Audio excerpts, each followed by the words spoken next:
The fluorescent lights in Theo Valentini's executive suite hummed with a frequency that matched the persistent ache behind my eyes. I'd been staring at the same spreadsheet for the past 20 minutes, the numbers blurring together as exhaustion threatened to pull me under. 2 years. 2 years of 12-hour days, of perfecting the art of invisibility, of existing in the peripheral vision of the most dangerous man in Chicago. I pressed my fingers against my temples, trying to massage away the tension that had taken up permanent residence there. The clock on my computer screen read 9:47 p.m. Another late night. Another evening sacrificed to the empire of organized crime that operated under the guise of Valentini Industries. Miss Morgan. The voice came from the doorway, sharp and impatient. Marco Ricci, Theo's right-hand man, stood there with his perpetual scowl.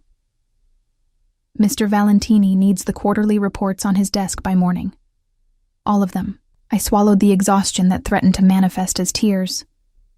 Of course, I'll have them ready. He nodded once and disappeared, his expensive shoes clicking against the marble floor. The sound faded, leaving me alone with the hum of the lights and the weight of impossibility. There were 17 quarterly reports. Each one required at least an hour of compilation and review. The math was simple and cruel.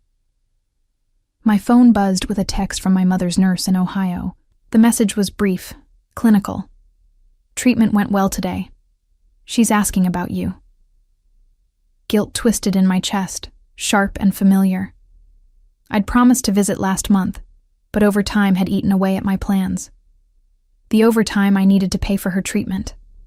The cycle was vicious and inescapable. I opened my bottom desk drawer and retrieved the energy drink I'd been saving for emergencies. This qualified.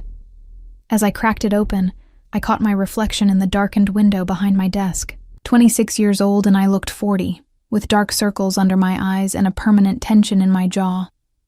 But the salary was triple what I could make anywhere else. The benefits were extraordinary, and I'd learned not to ask questions about why a construction and import company needed this level of financial security, or why armed men occasionally visited the executive floor, or why certain meetings resulted in hushed phone calls in Italian and men leaving with grim expressions. I knew what Theo Valentini was. Everyone in Chicago knew, even if they pretended not to. The newspapers called him a prominent businessman and civic leader. The streets called him something else entirely. But he paid his bills on time and never bounced a check, which was more than I could say for most legitimate employers I'd worked for. The first report took 43 minutes. My fingers flew across the keyboard with practiced efficiency, pulling data from multiple sources, cross-referencing numbers, highlighting discrepancies that Theo would want addressed. I'd learned his preferences through trial and error, through terse corrections, and the occasional grunt of approval that I'd learned to interpret as praise. At 11:15 p.m., I heard the elevator chime. My heart rate kicked up automatically, a Pavlovian response I'd never been able to control. Theo rarely left before midnight, but his arrivals and departures had a way of charging the atmosphere, making every molecule of air feel suddenly electric. I kept my eyes on my screen, willing myself invisible as his footsteps approached. He would walk past my desk, as he always did, perhaps with a curt nod if he was feeling particularly communicative. He would enter his office, close the door, and I would continue to not exist in his world. Except tonight, the footsteps stopped. I looked up slowly, my breath catching despite my best efforts at professional composure. Theo Valentini stood 3 feet from my desk, his dark suit immaculate despite the late hour, his tie loosened just enough to reveal the strong column of his throat. At 34, he carried himself with the confidence of a man who'd never heard the word no, and meant it. His eyes, storm gray and penetrating, swept over me with an intensity that made my skin feel too tight. I'd been on the receiving end of those eyes exactly 3 times in 2 years. During my interview, during my 6-month review, and during my 1-year review. Each time, I'd felt like he could see straight through me, cataloging every secret and weakness. "You're still here," His voice was a low rumble, accented with the faintest trace of Italian that only emerged when he was tired or angry. I cleared my throat, attempting to sound professional rather than breathless. Marco said you needed the quarterly reports by morning. I'm almost finished with the third one. Something flickered across his face, too quick to identify. All 17?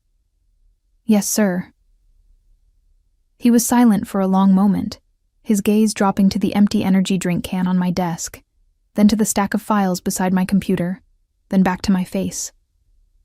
I resisted the urge to fidget under that scrutiny, to touch my hair or smooth my skirt, or do any of the nervous things my body wanted to do.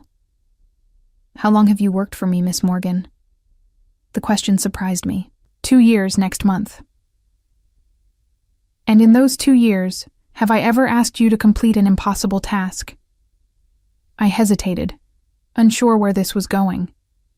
You've asked for difficult tasks, but never impossible ones. 17 reports in. He checked his watch, the Patek Philippe catching the light. 7 hours is impossible. I can do it. The words came out more defensive than I intended. His jaw tightened almost imperceptibly. I'm sure you believe that. However, I prefer my employees functional rather than martyred. Complete what you can tonight. The rest can wait until tomorrow. It was the longest conversation we'd ever had. Also the kindest thing he'd ever said to me. I wasn't sure how to respond. Thank you, sir. He nodded once and turned toward his office. I released the breath I'd been holding, my hands trembling slightly as I returned my attention to the report on my screen. But I felt his gaze on me, a physical weight that made the hair on the back of my neck stand up. Miss Morgan. I looked up again. He stood in his doorway, silhouetted by the soft lighting of his office. Go home at midnight. That's not a suggestion. Then he was gone, the door closing behind him with a soft click that somehow felt louder than a slam. I stared at the closed door, my heart doing something complicated in my chest. In 2 years, Theo Valentini had never expressed concern for my well-being, had never acknowledged that I might have limits or needs beyond producing perfect work, had never looked at me the way he just had, like I was something more than a piece of office furniture. I shook my head, dismissing the flutter of warmth in my stomach. He was my employer, a dangerous one, a criminal one, and I was nothing to him except a competent secretary who kept his legitimate business running smoothly while he did God knows what in the shadows. I finished 6 reports by midnight, each one as thorough as if I'd had all the time in the world. As I packed up my desk, I noticed a light still burning under Theo's door. He was still working, still building his empire, still being the man that half of Chicago feared and the other half pretended not to know existed. The next morning, I arrived at 7:30 a.m. to find a coffee from my favorite shop sitting on my desk, still hot. No note, no explanation, but I knew it hadn't appeared by magic. I sipped it slowly, letting the warmth spread through me, trying not to read too much into a simple gesture. Trying not to remember the way he'd looked at me last night, like he'd suddenly remembered I was human. The morning passed in a blur of phone calls and emails. Theo had meetings all day, legitimate ones with contractors and suppliers, less legitimate ones with men who entered through the private elevator and left without signing in. I coordinated it all with the efficiency I'd perfected over 2 years, an invisible conductor of a dangerous orchestra. At 2:00 p.m., Marco appeared at my desk. Mr. Valentini wants you in the conference room. My stomach dropped. The conference room? Not his office? Conference room. Now. I gathered my tablet and notebook, my mind racing. In 2 years, I'd never been summoned to the conference room. That space was reserved for important meetings, for negotiations and decisions that shaped the direction of his empire. Secretaries didn't attend those meetings. The conference room was on the opposite end of the executive floor, a massive space with floor-to-ceiling windows overlooking the Chicago skyline. When I entered, I found Theo seated at the head of the table with 3 other men, Two I recognized as regular associates, one I'd never seen before. The stranger was younger than the others, maybe early 30s, with the kind of polished good looks that came from expensive grooming and confidence. He turned as I entered, his eyes lighting with interest that made my skin crawl. "Ah, the secretary." His voice carried a hint of amusement. "You didn't mention she was so beautiful, Valentini." I kept my expression neutral, professional, as I'd learned to do when men looked at me like I was something to be consumed. I moved to the corner of the room where I usually positioned myself during the rare meetings I was asked to attend, close enough to hear, but far enough to be forgotten. "Miss Morgan handles my scheduling and correspondence," Theo said, his voice flat. "She's here to take notes." The stranger's smile widened. "Just scheduling? Seems like a waste of resources." I felt the temperature in the room drop several degrees. The two associates suddenly found their paperwork fascinating. Theo's expression remained perfectly controlled, but something dangerous flickered in his eyes. "Miss Morgan's responsibilities are clearly defined and none of your concern, Caruso." Caruso. I recognized the name now. Vincent Caruso, the son of a rival family trying to broker some kind of alliance with Theo's organization. This meeting was important, delicate, and I was somehow in the middle of it. Of course. Caruso held up his hands in mock surrender. "I meant no disrespect. I just wondered, does your beautiful secretary have a boyfriend? Because if not, I'd love to—" The sound of Theo's hand slamming on the table cut through the air like a gunshot.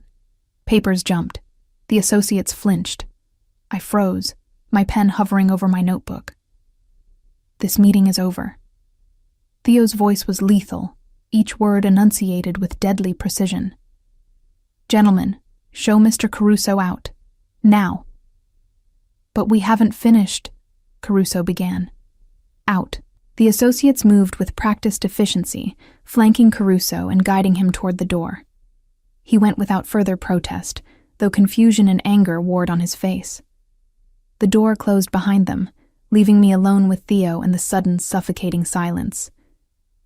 I should leave. I should excuse myself and return to my desk and pretend this hadn't happened. But my legs wouldn't cooperate, rooted to the spot by something in the air, something electric and dangerous that made my pulse race. Theo stood slowly, his movements controlled but predatory. He walked around the table, each step measured and deliberate, until he stood directly in front of me. Close enough that I could smell his cologne, something expensive with notes of cedar and smoke. Close enough that I had to tilt my head back to maintain eye contact. "Mr. Valentini, 2 years. His voice was low, almost a growl. 2 years I've watched you walk past my office. 2 years I've heard your voice on the phone. 2 years I've smelled your perfume and pretended not to notice. My breath caught in my throat. This couldn't be happening. Theo Valentini didn't notice his secretary. Theo Valentini barely acknowledged my existence. "I don't understand," I whispered. He moved closer, backing me against the wall. His hands came up on either side of my head, caging me in. Not touching me, but close enough that I could feel the heat radiating from his body. "You think I didn't see you?" His eyes searched mine, intense and burning. "You think I didn't notice? I notice everything about you, Tessa. Every fucking thing." He'd never used my first name before. The sound of it on his lips sent a shiver down my spine that had nothing to do with fear. "Then why?" "Because you work for me." His jaw tightened. "Because you're good at your job and I didn't want to lose that. Because I thought I could control it, could keep you at a distance." His thumb traced my lower lip, the touch sending electricity through my entire body. "But then that bastard asked if you had a boyfriend, looked at you like you were something he could take, and I saw red." My heart hammered against my ribs.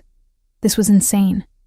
This was my boss, my dangerous, criminal boss, who was currently pinning me against a wall and looking at me like he wanted to devour me. "You're mine, Tessa." The words came out rough, possessive. "You've been mine since the moment you walked into your interview wearing that blue dress and tried so hard to look confident. Mine since you stayed late that first week without being asked. Mine since you learned how I take my coffee without me ever telling you." His other hand cupped my face, forcing me to meet his gaze. "Tell me you feel it too. Tell me these 2 years haven't just been hell for me." I should lie. I should push him away. I should remember that I need this job, that he's dangerous, that this could ruin everything. But God help me. I'd been lying to myself for 2 years. "I feel it," I breathed. The confession hung between us like a live wire, sparking and dangerous. Theo's thumb continued its torturous path along my lower lip, his eyes darkening with something that made my knees weak. "Say it again." His voice was rough, commanding. "I need to hear you say it again. I feel it." The words came easier this time, 2 years of denial crumbling under the intensity of his gaze. I've felt it since the beginning. I thought I was going crazy. A sound escaped him, somewhere between a growl and a laugh. "Crazy. Christ, Tessa. You have no idea what you've done to me. Sitting at that desk every day, so professional, so untouchable. Do you know how many times I've wanted to sweep everything off it and—" He cut himself off, his jaw clenching as he fought for control. His hand dropped from my face and he stepped back, putting necessary distance between us. The loss of his warmth felt like a physical blow. "This complicates things." He ran a hand through his dark hair, disheveling the perfectly styled strands. "You work for me. There are rules, expectations, and my life." He gestured vaguely, encompassing everything his life entailed. "My life isn't safe for someone like you." Reality crashed back in, cold and unforgiving. He was right. This was impossible. I needed this job. Needed the salary that paid for my mother's treatment, kept a roof over my head, gave me a future. And he was Theo Valentini, a man whose business dealings included things I deliberately didn't think about, whose associates carried guns and spoke in code, whose enemies occasionally ended up in the Chicago River. I know.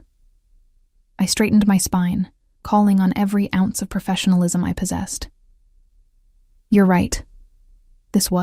We should forget this happened. I'll go back to my desk and—" "I didn't say I was letting you go." His eyes locked on mine, stormy and intense. "I said it complicates things. There's a difference." My pulse jumped. "What are you saying?" "I'm saying that I've spent 2 years keeping my distance. 2 years of discipline and control. And in 30 seconds, Vincent Caruso destroyed all of that by looking at what's mine." He moved closer again, not touching but close enough that I had to tilt my head back. "I don't share, Tessa. I don't lose. And I sure as hell don't let other men think they have a chance at something that belongs to me." "I don't belong to anyone," I said, trying to sound firm even as my body betrayed me, leaning into his proximity. His smile was dark, predatory. "Don't you? Then why is your pulse racing? Why are your pupils dilated? Why are you breathing like you've just run a marathon?" His hand came up to rest against the wall beside my head.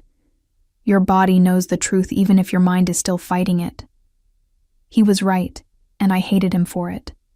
Hated the way my body responded to his nearness, the way my skin felt too sensitive, the way I wanted him to close that final distance and kiss me until I forgot every reason this was a terrible idea.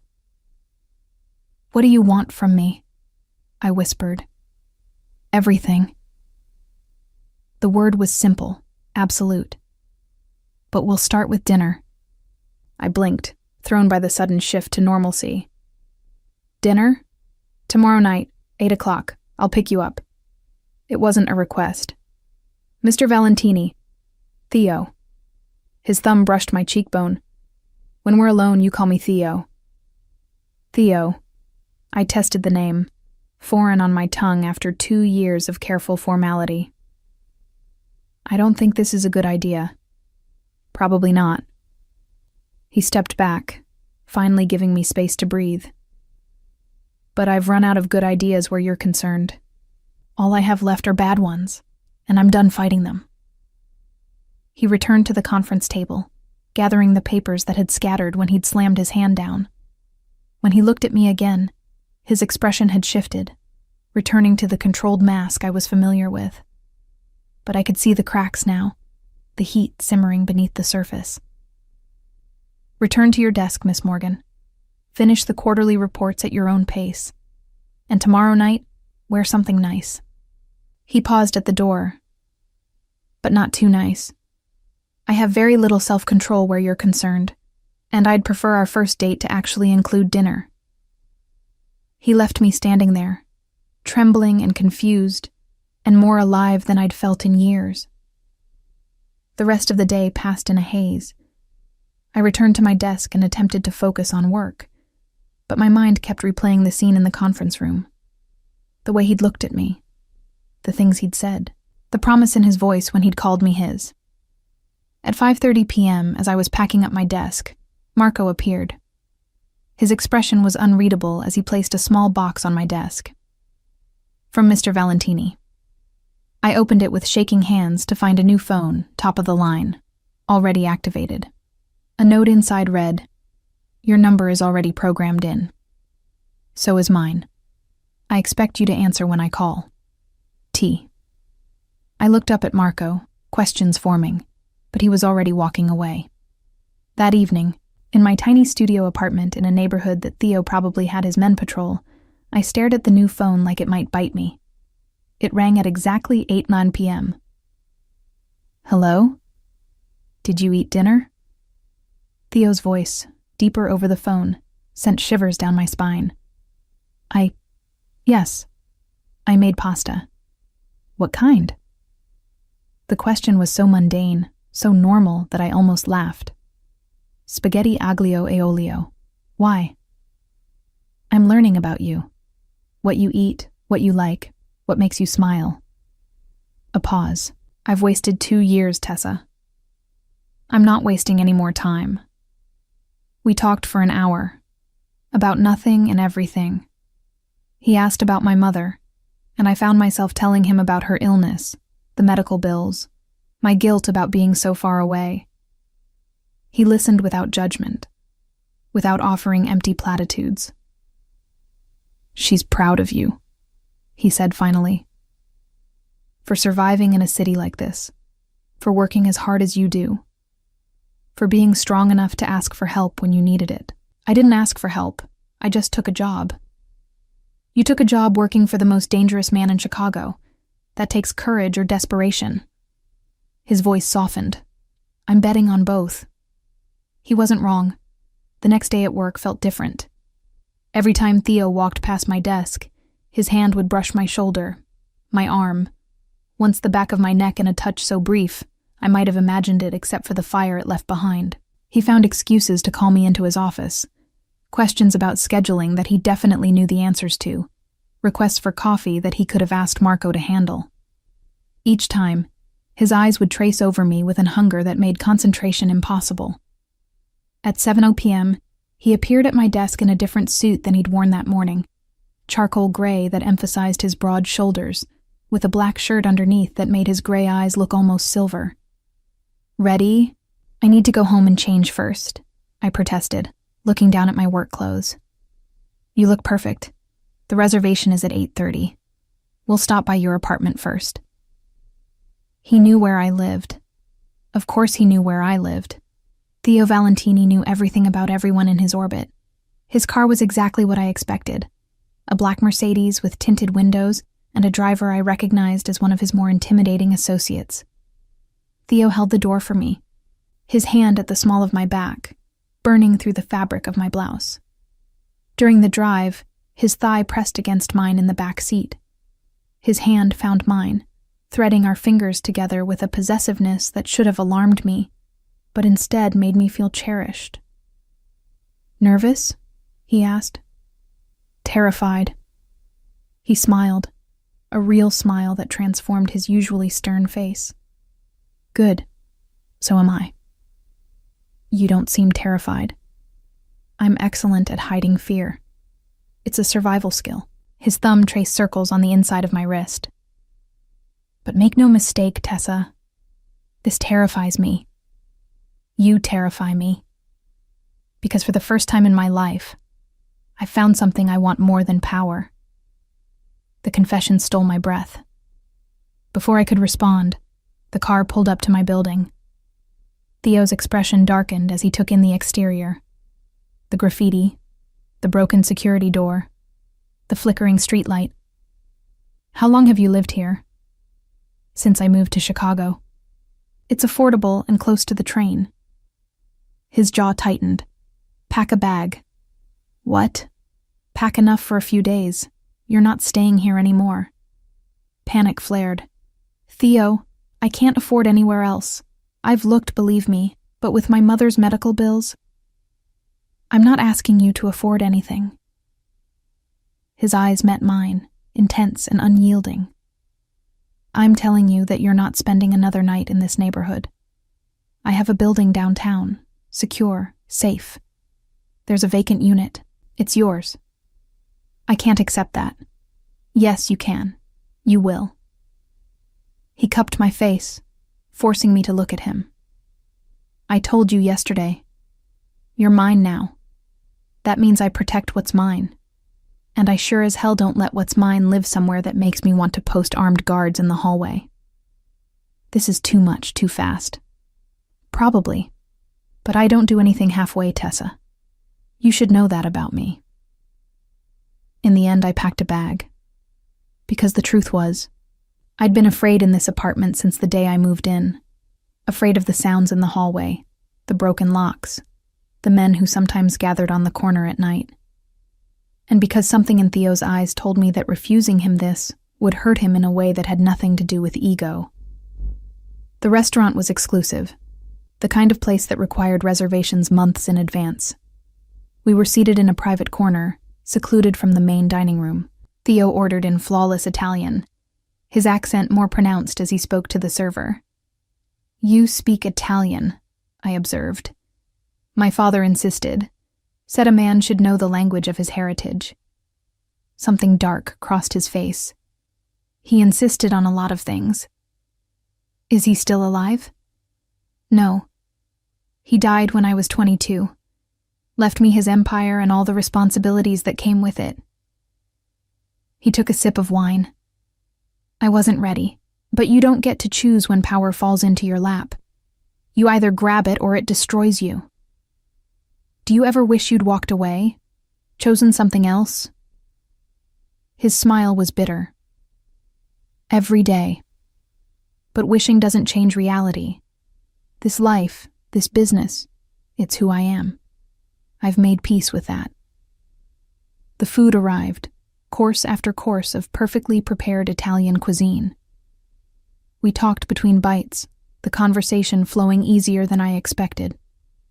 He asked about my childhood in Ohio, my decision to move to Chicago.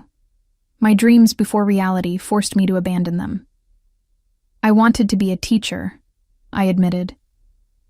Elementary school.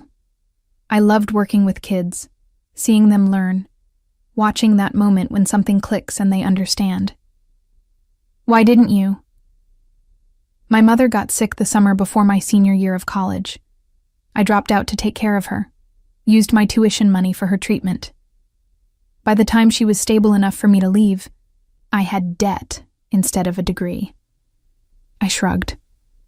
Life had other plans. Theo's hand covered mine on the table. You sacrificed your dreams for her. That's not nothing, Tessa. That's everything. Dessert arrived, tiramisu that melted on my tongue. Theo watched me eat, with an intensity that made me self-conscious. What? I asked. I'm memorizing you. The way you close your eyes when something tastes good. The little sound you make in the back of your throat. The way your lips curve when you smile. His voice dropped lower. I told you. I've wasted 2 years. I'm making up for lost time. Heat flooded through me. Theo, I want to kiss you. His eyes locked on mine. I've wanted to kiss you since yesterday, since last year, since the day you walked into my office wearing that blue dress. Then why haven't you? Because once I start, I'm not sure I'll be able to stop. And we're in public, and you deserve better than me losing control in the middle of a restaurant. The ride to his building downtown was torture. His hand rested on my thigh, not moving, just claiming. The heat of his palm burned through my skirt. I could feel his restraint, see the tension in his shoulders, the tightness of his jaw. The apartment he'd arranged for me was on the 20th floor, with floor-to-ceiling windows overlooking the city. It was furnished, elegant, larger than anywhere I'd ever lived. The building has 24-hour security, Theo explained, showing me the security features. Marco lives on the 15th floor. My penthouse is on the 40th. He handed me a keycard. This will get you anywhere in the building, including the private elevator to my place. I can't afford this. Consider it part of your benefits package. He moved closer, backing me against the kitchen counter. I take care of what's mine, Tessa. Get used to it. His hand cupped the back of my neck, tilting my head up. Tell me to leave. Tell me you need time, space, boundaries. Tell me anything except what I want to hear. What do you want to hear? That you want this as much as I do. That these 2 years have been as agonizing for you as they've been for me. That you're ready to stop fighting this thing between us. I should tell him to leave. Should establish boundaries. Take things slow. Be reasonable. But I was so tired of being reasonable, of sacrificing, of denying myself anything good, because life had taught me that good things always came with a price. Kiss me, I whispered. He didn't need to be told twice. His mouth crashed against mine, hungry and demanding. His hands framed my face, angling me exactly where he wanted me. I gasped against his lips and he took advantage, deepening the kiss until I couldn't think, couldn't breathe, couldn't remember why this was supposed to be a bad idea. When he finally pulled back, we were both breathing hard. His forehead rested against mine, his thumb tracing my swollen lower lip. 2 years, he murmured. 2 years I've wondered if you'd taste this good. Reality exceeds imagination. Theo, I should go. But he didn't move. If I stay, I won't be able to keep my hands off you, and you deserve more than a rushed first time against your kitchen counter. Maybe I don't want to wait. His eyes darkened dangerously. Don't tempt me, Tessa. I'm barely holding on as it is. He kissed me again, softer this time, almost reverent. Then he stepped back, putting necessary distance between us. Tomorrow morning, Marco will pick you up for work. You're not taking the train anymore. He moved toward the door. And Tessa? Lock the door behind me. Use the security system. I'll know if you don't. After he left, I leaned against the closed door, my lips still tingling from his kisses. My phone buzzed with a text. Sleep well, Bella Mia. Tomorrow, I show you what it means to be mine. T. I had no idea what I'd gotten myself into. But God help me, I wanted to find out. I didn't sleep well. How could I, when every time I closed my eyes I felt Theo's hands on my face, his mouth claiming mine with a hunger that left me breathless. The new apartment was silent in a way my old place never was. No sirens, no shouting neighbors, no footsteps in the hallway that made me check the locks twice before bed. Here, 20 floors above the city, I felt suspended in a different world. Theo's world. My phone buzzed at 6 a.m. with a text from a number I didn't recognize. Marco. Lobby in 1 hour. I showered quickly. The water pressure alone worth the moral compromise of accepting this apartment. As I dried off, I caught sight of myself in the mirror. My lips were still slightly swollen from Theo's kisses. There was a faint mark on my neck where his thumb had pressed. Not quite a bruise, but evidence nonetheless. Evidence that last night had been real. I dressed carefully. A burgundy sheath dress that was professional but fitted. The kind of thing I'd bought months ago but never had the courage to wear. Today felt different. Today I wasn't trying to be invisible. Marco was waiting in the lobby at exactly 7 a.m., his expression as unreadable as ever. He held the car door open without a word, and I slid into the back seat of the black Mercedes. "Good morning," I ventured. "Miss Morgan." He started the engine. "Mr. Valentini asked me to ensure you understand the building's security protocols. You have 24-hour access to his private gym, the rooftop terrace, and the business center. Any maintenance issues should be reported directly to building management. They've been instructed to treat your requests as priority." "That's not necessary. It's already arranged." His eyes met mine in the rearview mirror. "Mr. Valentini takes care of his people. You're his people now. That comes with certain privileges."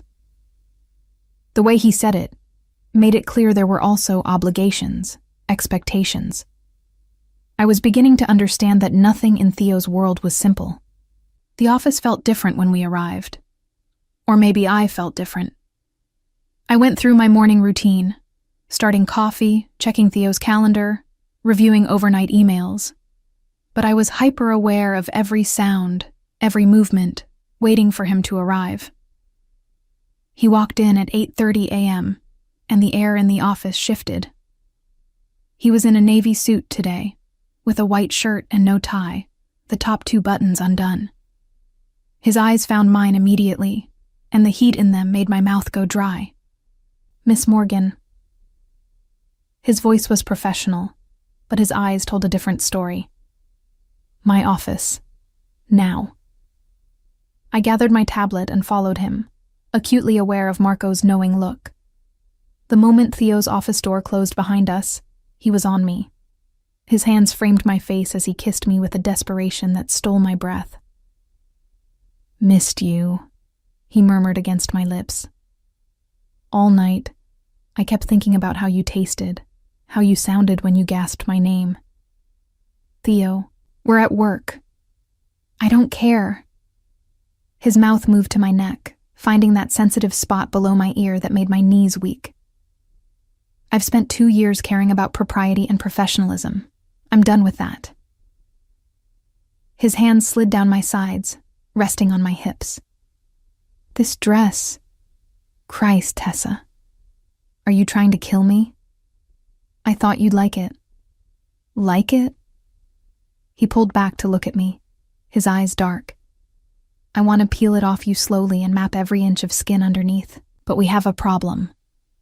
"What problem?" "I have meetings all morning, including one with the Caruso family to smooth over yesterday's incident." His jaw tightened. "Vincent will be there with his father.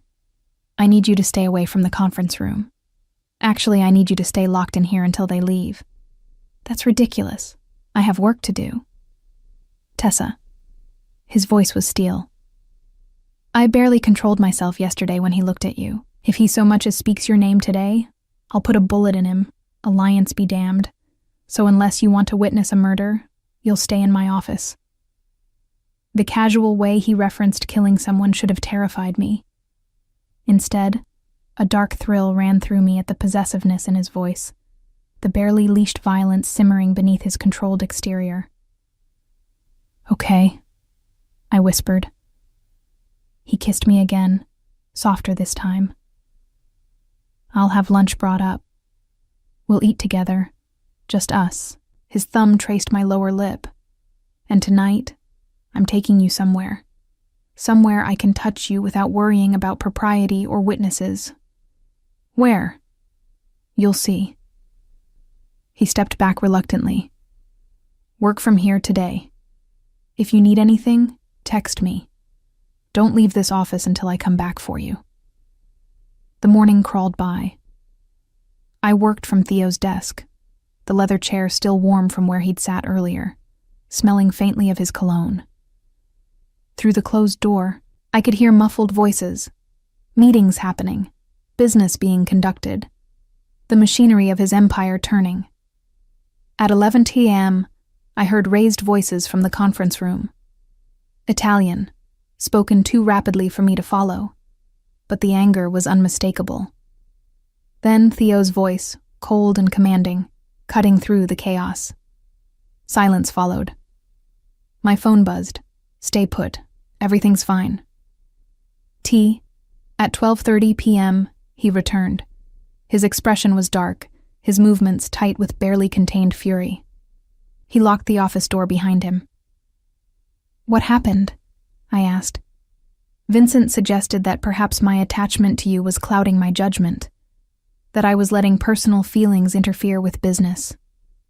He loosened his collar, the gesture violent. His father agreed, said I should share the wealth to maintain good relations between our families. Ice flooded my veins. They want nothing, because I made it very clear that you are non-negotiable, that any man who looks at you wrong will answer to me personally. He moved to the window, his shoulders rigid. I may have jeopardized a multi-million-dollar alliance. My advisors think I'm losing my mind. Are they right? He turned to face me, his expression raw. Probably. But I don't care. You're worth more than any alliance, any deal, any amount of money or power. He crossed the room in 3 strides. Do you understand what you've done to me? I've built my entire life on control, on strategy, on never letting emotion cloud judgment. And then you walked into my world and destroyed all of that. His hands cupped my face, urgent and tender simultaneously. I should let you go, send you somewhere safe, somewhere far from this life, give you money, set you up, make sure you never have to work another day. That would be the right thing to do. But you're not going to do that. No, his forehead pressed against mine, because I'm selfish, because I've tasted you now and I can't imagine going back. Because the thought of you with anyone else makes me want to burn the world down. I don't want to be sent away. You should. You should run from me as fast as you can. But I won't. I met his eyes, seeing the darkness there, the danger, the barely controlled violence, and I stayed anyway.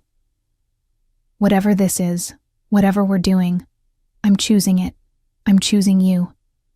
Something broke in him. He kissed me with a desperation that bordered on violence, his hands tangling in my hair, his body pressing me against the desk.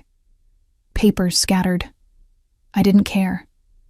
Nothing mattered except the feel of him, the taste of him, the way he made me feel alive for the first time in years. A sharp knock at the door made us freeze. Boss. Marco's voice. The Bratva representative is early. Theo's forehead dropped to my shoulder, his breath coming hard. 5 minutes. He says it's urgent. 5 minutes. Marco's footsteps retreated. Theo pulled back, his hand shaking slightly as he smoothed my hair, straightened my dress. His eyes were wild, unfocused. Tonight, he promised. No interruptions, no business, just us. He kissed me once more, gentle this time, almost reverent. Then he straightened his collar, smoothed back his hair, and transformed back into Theo Valentini, cold, controlled, dangerous.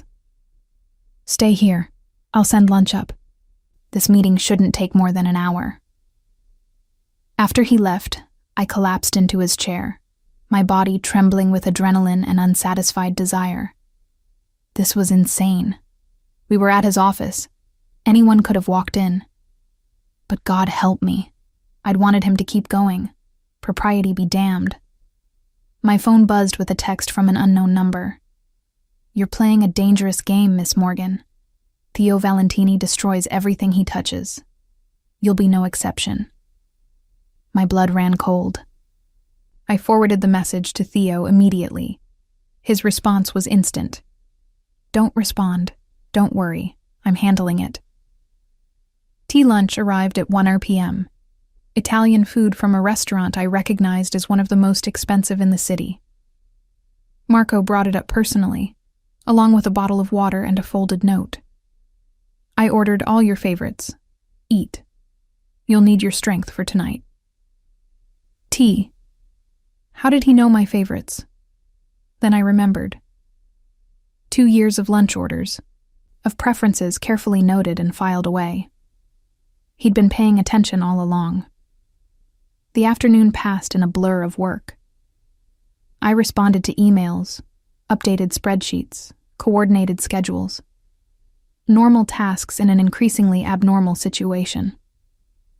Every time my phone buzzed, my heart jumped, hoping it was Theo, fearing it was another threatening message. At 5:30 p.m., he appeared in the doorway. Ready? Where are we going? Home, my home. He offered his hand. I want to show you something. The penthouse occupied the entire 40th floor. When the private elevator doors opened, I stepped into a space that was more museum than apartment. Floor-to-ceiling windows offered panoramic views of Chicago. Modern art hung on walls painted in shades of gray and cream. Everything was immaculate, expensive, and oddly impersonal. This is where you live. This is where I sleep. I wouldn't call it living. He led me through the main room to a set of double doors. But there's one room that's different. He opened the doors to reveal a library. Unlike the rest of the penthouse, this room felt lived in. Books lined every wall, worn spines suggesting they'd been read multiple times.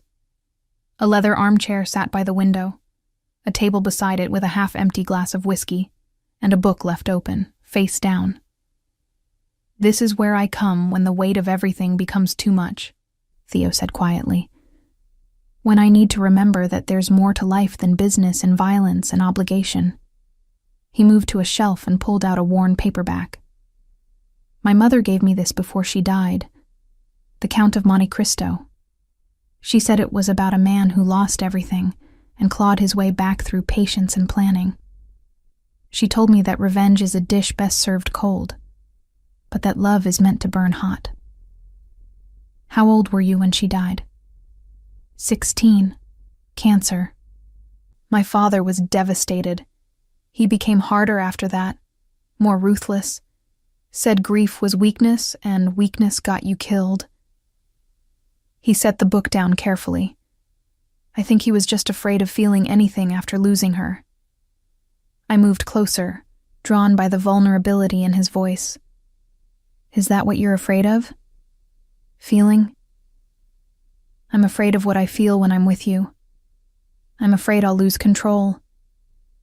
I'm afraid I'll hurt you, not physically, but in all the ways that matter. His hand cupped my cheek. You deserve better than this life, Tessa. Better than a man with blood on his hands and enemies at every corner. Maybe I don't want better. Maybe I just want you. He kissed me slowly, thoroughly, like he was trying to memorize the taste of me. Then he pulled back, his eyes searching mine. I need to tell you something. About how this started. About how I ended up in this life. We sat in the leather armchair together, me curled against his side, his arm around my shoulders. And for the first time, Theo Valentini, the man half of Chicago feared, let someone see beneath the armor. My father was third-generation Mafia, old school, traditional. He raised me to take over the family business like it was a birthright, not a choice. When I was 22 and finishing my MBA, he was killed in a hit ordered by a rival family. They thought with him gone, our organization would crumble. His jaw tightened. They were wrong. I took over immediately. Hunted down everyone involved in my father's death and made examples of them. Brutal, public examples. By the time I was done, no one questioned my authority. You were so young. I was angry. Grief does that. Turns you into someone you don't recognize. I told myself I was honoring my father's legacy, protecting our family's interests. But the truth is, I liked the power, the control, the way people moved when I spoke, feared when I frowned. He looked at me. I became exactly what my father wanted, a monster who could run an empire. You're not a monster, aren't I? I've killed men, Tessa, ordered deaths, destroyed lives. I've done things that would make you run screaming if you knew the details. But you've also built legitimate businesses, employed thousands of people. I've seen the books. I know about the scholarships you fund, the community centers, the anonymous donations to hospitals. That's guilt, not altruism. Trying to balance the scales. But some scales can't be balanced. I turned to face him fully. Why are you telling me this? Trying to scare me away? I'm telling you, because you deserve to know who you're getting involved with, what you're choosing. Because once we cross this line completely, once I make you truly mine, there's no going back. You'll be part of this world, for better or worse. What if I've already crossed the line? I touched his face, feeling the rough stubble of his jaw. What if I crossed it 2 years ago and have just been fighting it ever since? His eyes darkened. Then God help us both. He kissed me with a fierce tenderness, his hands gentle despite the hunger in his touch. He stood, lifting me with him, and carried me through the penthouse to his bedroom. The room was sparse. A massive bed, floor-to-ceiling windows with a view of the city lights, little else. He set me on my feet beside the bed, his hands framing my face. "Last chance," he said, his voice rough. "Tell me to stop. Tell me you need more time. Tell me anything except yes." "Yes," I breathed. "Yes to what? I need to hear you say it. Yes to you, to this, to us, to whatever comes next." Something fierce and possessive flashed in his eyes. "You're mine now. Do you understand? Mine to protect. Mine to cherish." His thumb traced my lower lip. "Mine to claim. Then claim me." He did. And the world outside, the danger, the complications, the impossibility of us, ceased to exist. Later, wrapped in his arms with the city lights painting patterns across the ceiling, I felt his lips against my hair. "I won't let anything happen to you," he murmured. "Whatever threats come, whatever consequences this brings, I'll handle it. You're under my protection now." "Theo?" "Yes, Bella?"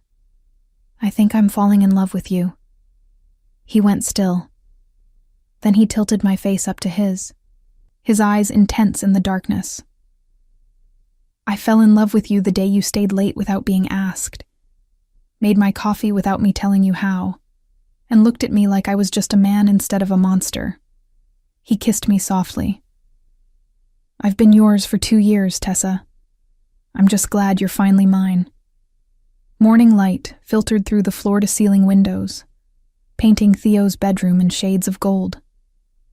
I woke slowly, awareness returning in layers. The silk sheets against my bare skin, the unfamiliar weight of an arm draped across my waist, the solid warmth of a body pressed against my back. Theo. Last night came rushing back in vivid detail. The way he'd touched me, worshipped me, claimed me with a tenderness that contradicted everything I knew about him. The words he'd whispered in Italian against my skin. Beautiful sounds I didn't understand but felt in my bones. The way he'd held me afterward. Like I was something precious he was afraid might disappear. "You're thinking too loud." His voice rumbled behind me, still rough with sleep. His lips brushed my shoulder. "I can hear your thoughts from here. I'm just processing. Having regrets?" There was vulnerability in the question. Carefully hidden, but there nonetheless. I turned in his arms to face him. In the morning light, without the armor of his expensive suits and carefully controlled expressions, he looked younger, almost vulnerable.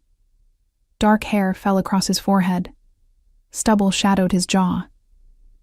His gray eyes watched me with an intensity that made my breath catch. "No regrets," I said softly. "But I'm wondering what happens now. Do we pretend at the office? Do we—" "No pretending." His hand cupped my face. "I'm done hiding how I feel about you. Everyone in my organization will know by the end of today that you're under my protection, that you're mine. Won't that make me a target?" Something dark flickered across his face. "It makes you untouchable. Anyone who even thinks about harming you will answer to me personally." He kissed me, slow and thorough. "But we do need to establish some protocols. Marco will assign you a security detail." "A what?" "Non-negotiable."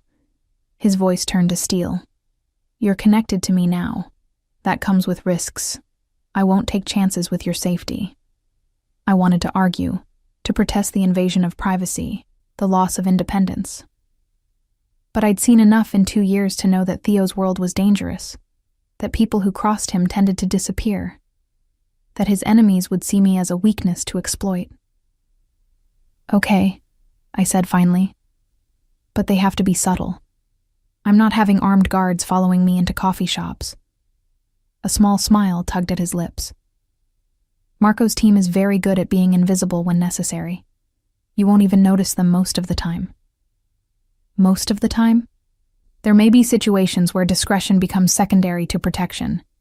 You'll have to trust me on this, Tessa." His phone buzzed on the nightstand. Once, twice, 3 times in rapid succession. He reached for it with a sigh, scanning the messages. His expression darkened. "What is it?" "The Caruso family is pushing back on yesterday's meeting. Vincent's father is demanding a formal apology and reparations for the insult to his son." Theo's jaw tightened. "They're threatening to withdraw from our shipping agreement and align with the Moretti family instead." "What are you going to do?" "Handle it." He set the phone down and returned his attention to me.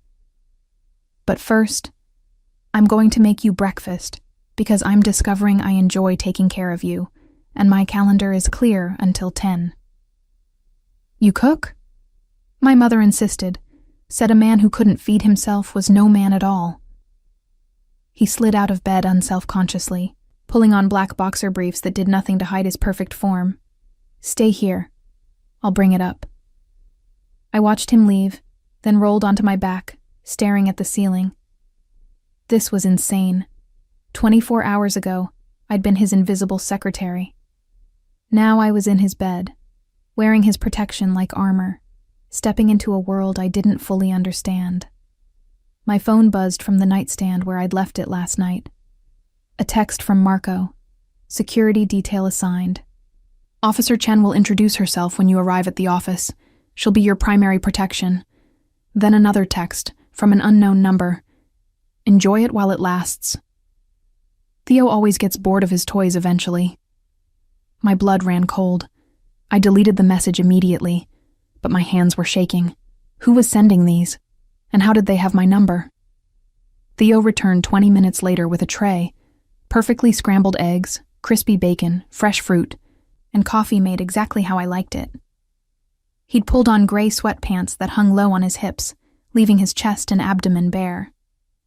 Defined muscles moved under tanned skin, and I caught sight of a scar along his ribs. Long, jagged, the kind made by a knife rather than a surgeon. What happened? I touched the scar gently. 5 years ago. Disagreement with a rival organization. He thought a blade would make his point more effectively than words. Theo's voice was casual, but his eyes had gone cold.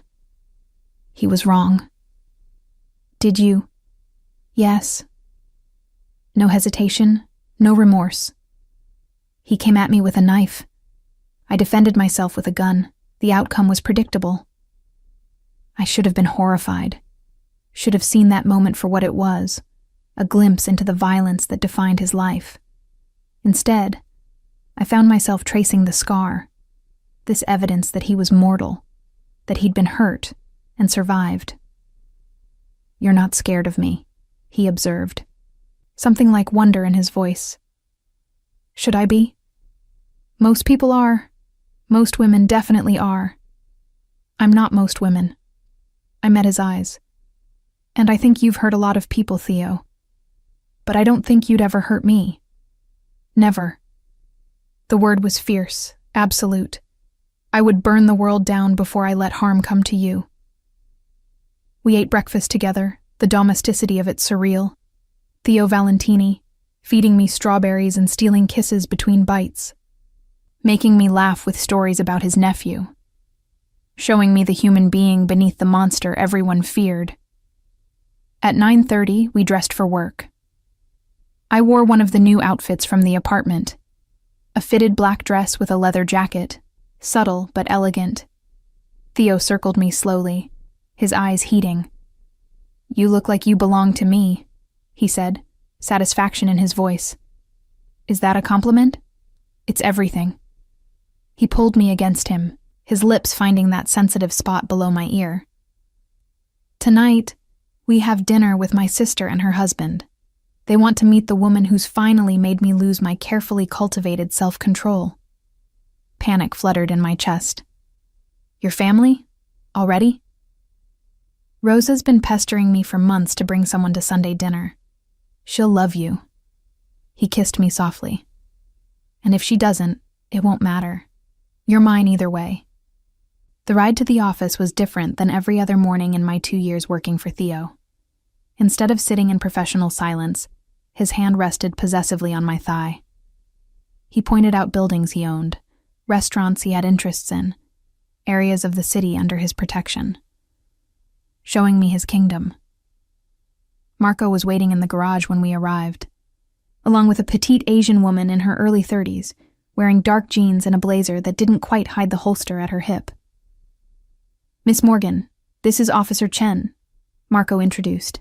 Former Secret Service, highly trained in close protection. She'll be your primary security from now on. Chen offered her hand with a professional smile. Please, call me Amy.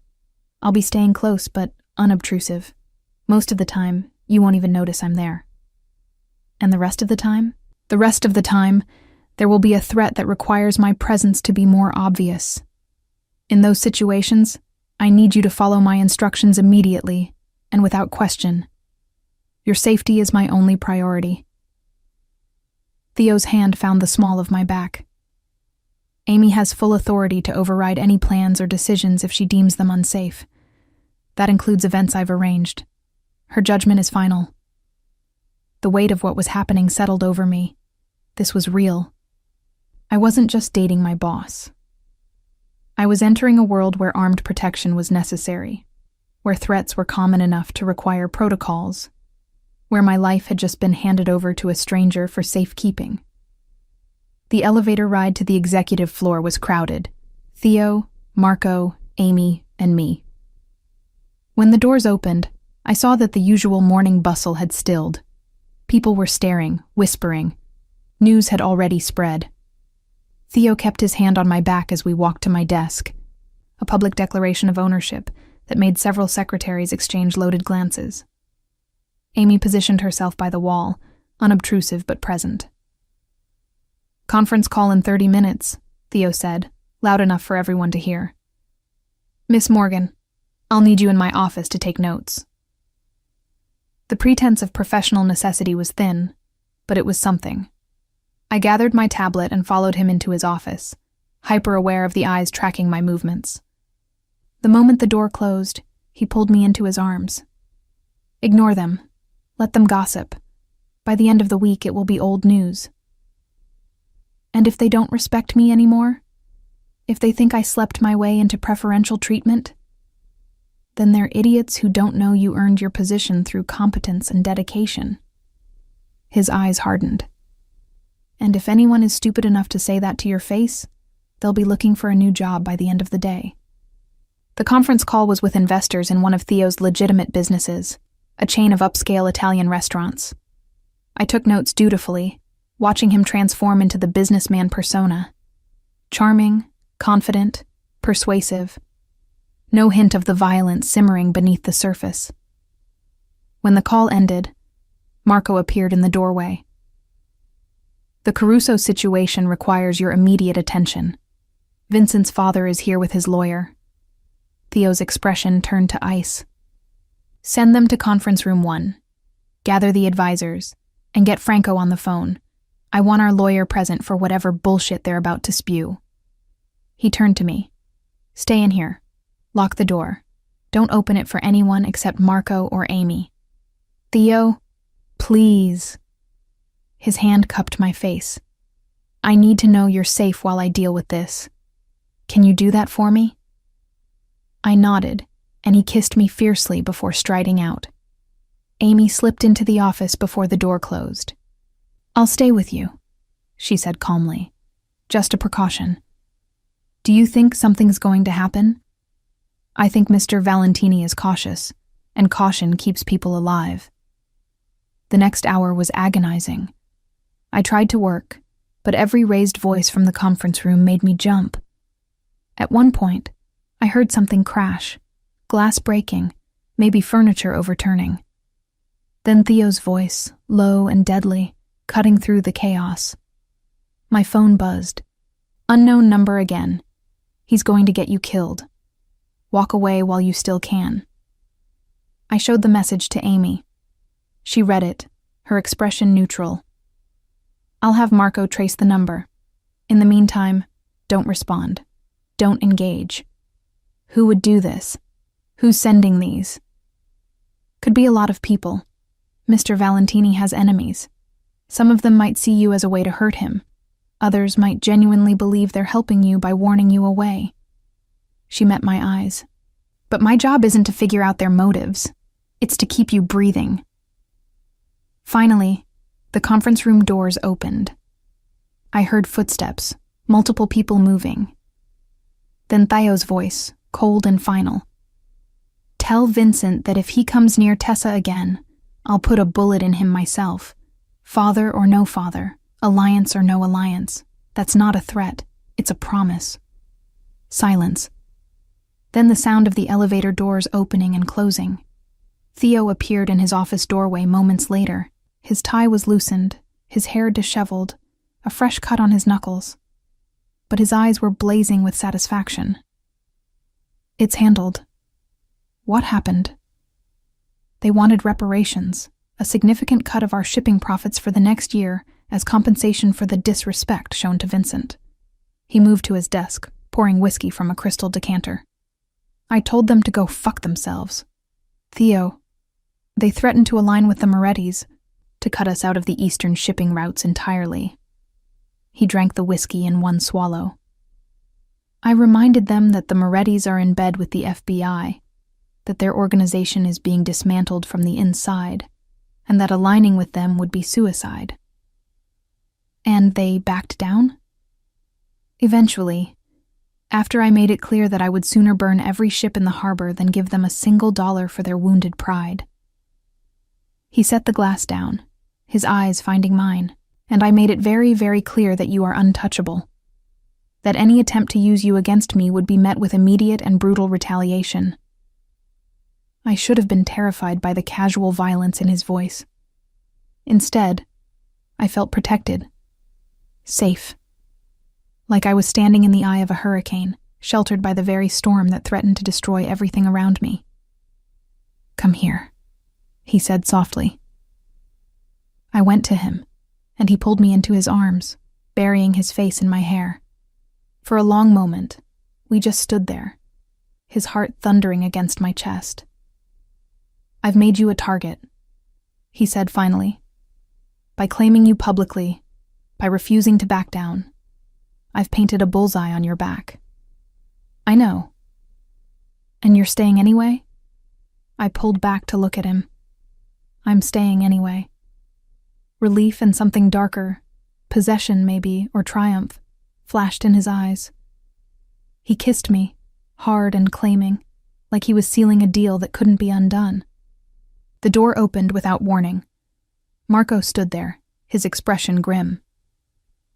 "Boss, we have a situation. The Bratva just made a move on one of our warehouses. 3 of our men are down." Theo's entire demeanor shifted. The man who'd been holding me tenderly vanished, replaced by the cold strategist. Fatalities. 2 dead, 1 critical. Get our people out of there. Lock down all secondary locations and find out who ordered the hit. His voice was lethal. I want names by tonight. Marco nodded and disappeared. Theo turned back to me, his eyes hard. This is what I meant about my world being dangerous. People die. Enemies make moves. Violence is the currency we trade in. He touched my face gently, a stark contrast to the fury in his voice. Last chance, Tessa. Walk away now, and I'll make sure you're protected. Set up somewhere safe. But if you stay, you're all in. There's no middle ground. I thought about my mother in Ohio, about the medical bills that were finally getting paid. I thought about my tiny studio apartment that I'd never have to return to. I thought about 2 years of invisibility, of feeling like I didn't matter, of surviving rather than living. And I thought about the way Theo looked at me, like I was the most important thing in his world, like I was worth burning empires for. I'm all in, I said. His smile was fierce, possessive. Then buckle up, Bella Mia, because this is just the beginning. The warehouse attack changed everything. What had been a slow courtship, a careful dance between desire and propriety, became something harder, more urgent. Theo's world was bleeding into mine, and there was no turning back. That evening, instead of the quiet dinner with his sister he'd planned, we found ourselves in an emergency meeting with his top advisors. I sat in the corner of the conference room, Amy stationed nearby, watching Theo transform into the leader everyone feared. The Bratva hit wasn't random, Marco said, spreading photos across the table. They knew exactly which warehouse to target, knew our security protocols, knew when the shift change happened. Someone fed them information. A rat. Theo's voice was ice. In my organization. An older man I recognized as Salvatore, Theo's chief advisor, leaned forward. Could be someone from the Caruso family, retaliating for this afternoon's meeting. Or someone who doesn't like the boss getting distracted. This came from a younger man named Dante, his eyes flickering briefly to me before returning to Theo. No disrespect intended, but the timing is suspicious. You claim a woman publicly, and within hours we're hit. The temperature in the room dropped. Theo's hand, which had been resting casually on the table, curled into a fist. Are you suggesting my personal life is responsible for the deaths of my men? Dante had the sense to look nervous. I'm suggesting that maybe our enemies see an opportunity, that maybe they think you're vulnerable now. Then they're about to learn a very painful lesson about what happens when they mistake love for weakness. Theo's eyes swept the room. Tessa stays. She's under my protection, which means she's under all of our protection. Anyone who has a problem with that can leave now, and we'll call it a mutual parting of ways. Silence. No one moved. Good. Now, Marco, I want a full audit of everyone who had access to that warehouse's schedule. Cross-reference with recent financial transactions. Look for anyone who's suddenly spending beyond their means. And put the word out on the street. I'm offering $100,000 for information on who gave up our location. The meeting continued for another hour, plans being made, strategies discussed. I tried to focus on my notes, but my mind kept circling back to Dante's words. Was I really making Theo vulnerable? Were people dying because of me? When the meeting finally ended, Theo dismissed everyone except Marco. The moment the door closed, he turned to me. Don't. His voice was sharp. Don't you dare blame yourself for what happened today. How did you know? Because I know you. I know that brilliant, compassionate mind is already finding ways to make this your fault. He moved to where I sat, kneeling in front of me so we were eye level. The Bratva made a move because they see an opportunity to expand their territory. They've been planning this for months. You're not the cause, Tessa.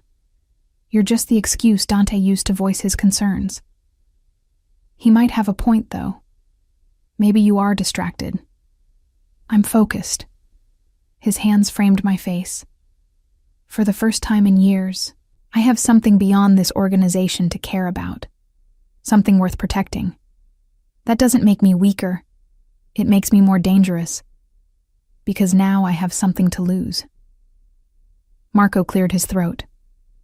Boss, we should get you both out of here. If the Bratva is making moves, this building isn't secure. Where? The estate. Full security team. Controlled perimeter.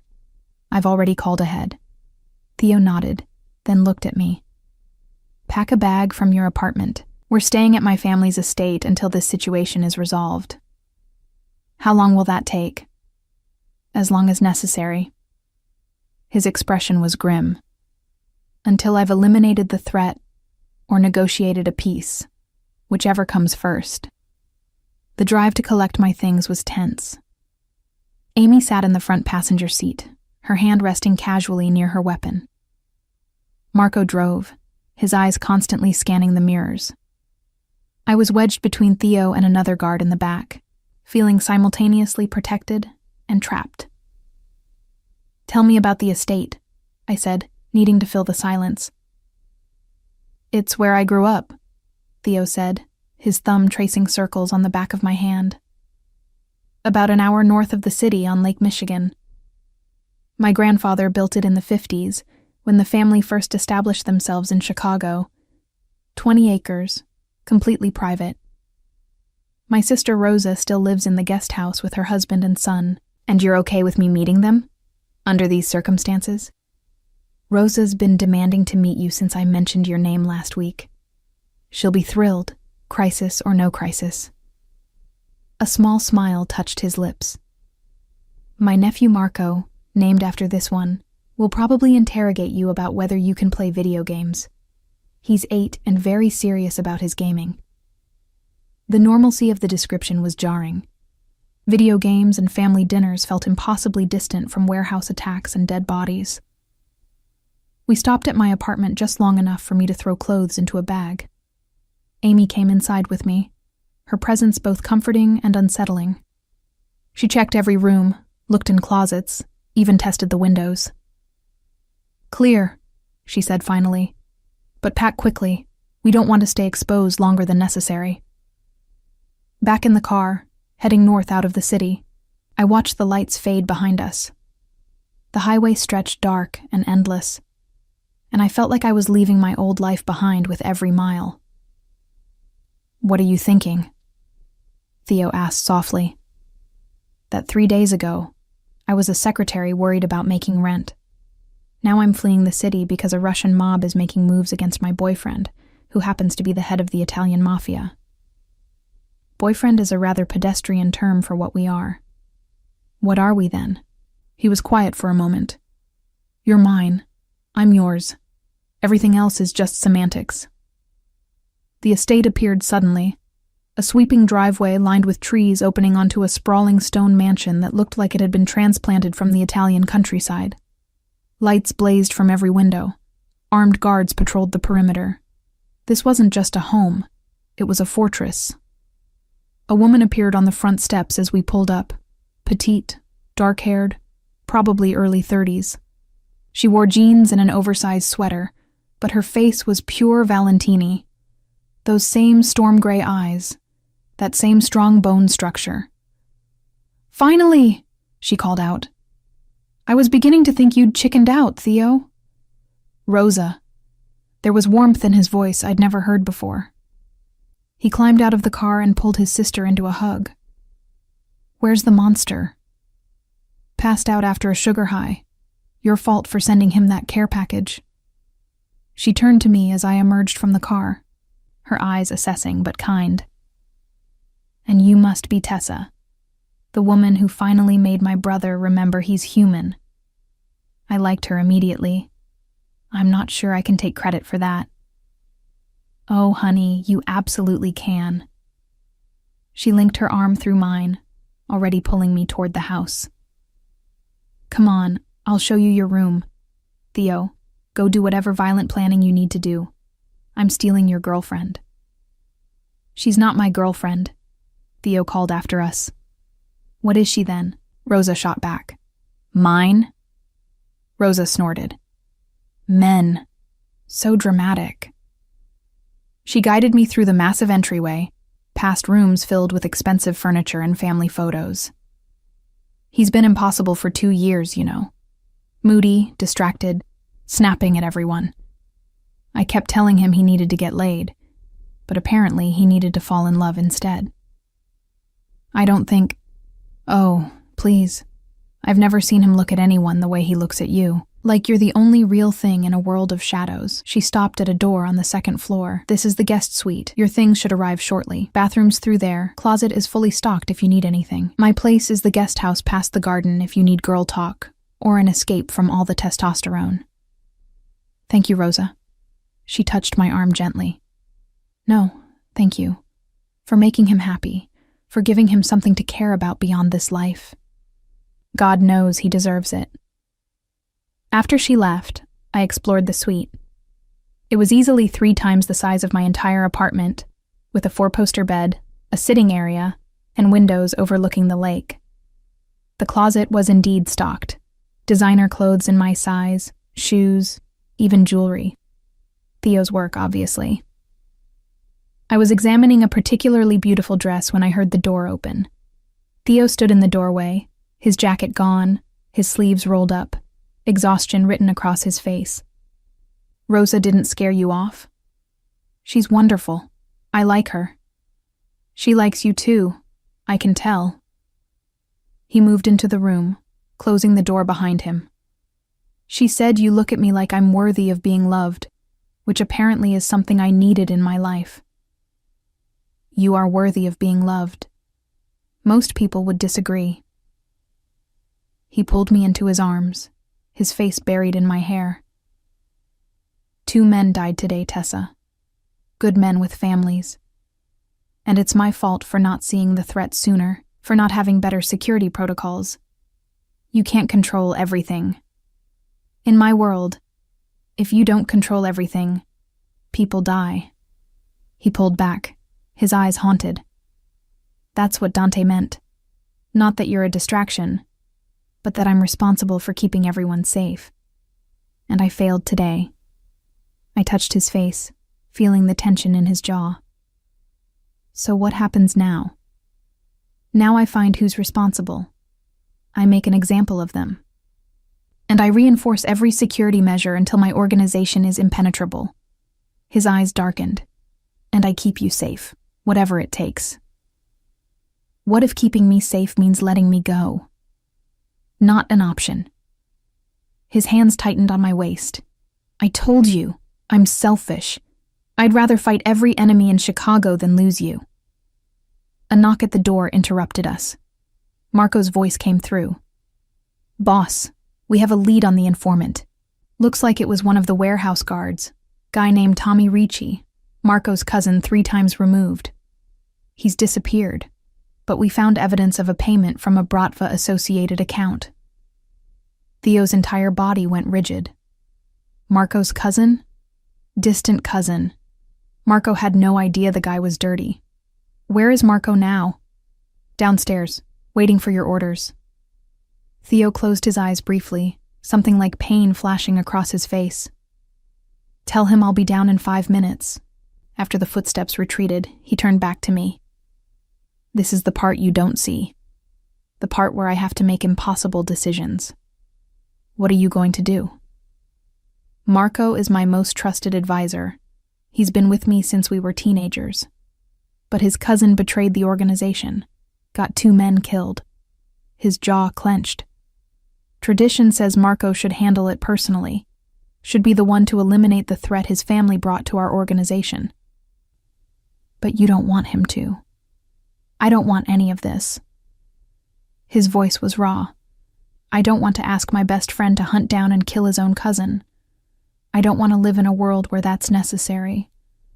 But this is the world I have, and if I show weakness, if I let this slide, every enemy we have will see it as an opening." He kissed me softly. Stay here. Lock the door. Amy will be outside. I need to go be the monster everyone expects me to be. Theo, please, Tessa, let me keep this part of my life separate from you. Let me protect you from at least some of the darkness. After he left, I stood at the window, looking out at the dark lake. Somewhere in the house below, Theo was making decisions about life and death. Somewhere in Chicago, people were hunting and being hunted. And I was here, in a fortress, wondering if love was enough to bridge the gap between my world and his. My phone buzzed. Another unknown number. He'll never be able to fully protect you. There are too many enemies, too many people who want to hurt him through you. Leave now, while you still can. This is your last warning. I deleted the message, but my hands were shaking. Amy appeared in the doorway, as if she had some sixth sense for my distress. Another message? I nodded. May I? She held out her hand and I gave her my phone. She scrolled through something, her expression darkening. These are coming from multiple numbers, but they're being routed through a VPN. Sophisticated setup. What does that mean? It means whoever is sending them has resources and technical knowledge, not just some jealous ex or random psycho. She handed the phone back. I'm going to recommend Mr. Valentini get you a new phone with enhanced security. In the meantime, don't respond to any unknown numbers. Do you think they're serious about me being in danger? Amy's expression was frank. I think anyone associated with Theo Valentini is always in some degree of danger. But whether these threats are credible or just someone trying to scare you away, that's what we need to figure out. I spent the rest of the evening in the suite, too keyed up to sleep, too anxious to relax. Around midnight, Rosa knocked softly and entered with a tray. Theo said you probably wouldn't come down for dinner. He's still dealing with business. So I brought food up. She set the tray on the coffee table. And wine, because you look like you need it. We sat together, and I found myself pouring out the story. How Theo and I had ended up here, the threats I'd been receiving, the guilt I felt about the warehouse attack. Rosa listened without judgment. When I finished, she squeezed my hand. My brother has been preparing for this life since he was a child. He knows the risks, the costs, the consequences, and he's choosing you anyway. She met my eyes. That should tell you something about how much you mean to him. Theo doesn't make decisions lightly, especially not about who he lets into his life. But people are dying. People have always been dying in this world. That's not on you. That's on the men who choose violence, who see other human lives as acceptable losses in their games of power. She paused. My husband, Antonio, he was an accountant when we met. Completely outside this life. When he found out who my family was, he had a choice. Run away or stay and deal with the complications. He stayed. And yeah, it's been hard sometimes. Scary. But I've never regretted choosing him, and he's never regretted choosing me. How do you cope with the fear? I remember that every day with him is worth the risk. That love isn't supposed to be safe. It's supposed to be real. She smiled. And I take kickboxing classes, keep a gun in my nightstand, and make sure my security team knows I expect weekly updates on any threats. Practical measures for an impractical life. We talked for another hour, and by the time Rosa left, I felt steadier, more certain of my choice. Theo appeared around 2 a.m., looking exhausted. He slipped into the room quietly, like he didn't want to wake me, but I was still awake. How did it go? It's handled. His voice was flat, empty. Marco is dealing with his cousin. The Bratva connection has been severed, and I've quadrupled security at all our locations. He started to undress, his movements mechanical. I saw new bruises forming on his ribs, a cut on his cheekbone. What happened? Interrogation got physical. The information didn't come willingly. He met my eyes. Do you want details? Because I can give them to you, but I'm warning you, they're not pretty. No, I don't need to know. Relief flashed across his face. Good, because there are parts of my life I'd prefer to keep separate from you. Dark parts that I don't want touching you. He climbed into bed beside me, pulling me into his arms. His heart was racing, his breathing uneven. This wasn't the controlled, confident Theo from the office. This was a man carrying the weight of impossible decisions. I'm proud of you, I whispered. He went still. For what? For trying to protect me from the darkness. For caring enough to want to keep parts of your life separate. For being human underneath all the armor. His arms tightened around me. I love you, he said, the words raw. I know it's too soon. I know we've only been together for days, but I've loved you for 2 years, and I can't keep pretending I don't. I love you too. And I meant it. Despite the danger, despite the complications, despite everything. We fell asleep tangled together, two people from different worlds trying to build something that could survive in the space between. 3 days at the estate passed in a strange limbo, part vacation, part siege. Theo spent most of his time in meetings with his advisors, planning responses to the Bratva's aggression, while I tried to establish some semblance of normalcy. Rosa became my lifeline, teaching me the rhythms of this world, the unspoken rules that governed life in the Valentini family. Never ask direct questions about business, she explained over coffee on the 4th morning. If Theo wants you to know something, he'll tell you. Questions put him in the position of either lying to you or revealing things that could put you in danger. That seems like a recipe for mistrust. It's a recipe for survival. What you don't know can't be tortured out of you. She said it so casually, like torture was just another occupational hazard. Not that anyone would dare touch you now that Theo's claimed you publicly. But the principle stands. I was learning the vocabulary of this life, the euphemisms and codes, the careful language that allowed people to discuss violence without naming it directly. Handled meant killed. Relocated meant disappeared. Having a conversation meant interrogation, often brutal. On the 5th morning, Theo found me on the terrace overlooking the lake. Frost touched the grass, turning everything silver in the early light. He wrapped a blanket around my shoulders and pulled me against his chest. The situation is contained, he said quietly. Marco identified the Bratva cell responsible for the warehouse hit. We've made it clear that further aggression will be met with disproportionate response. Meaning I've shown them what happens when they target my organization. They're backing down, at least for now. His arms tightened around me. We can go back to the city today if you want. Resume normal life. Normal life, I repeated, the words feeling foreign.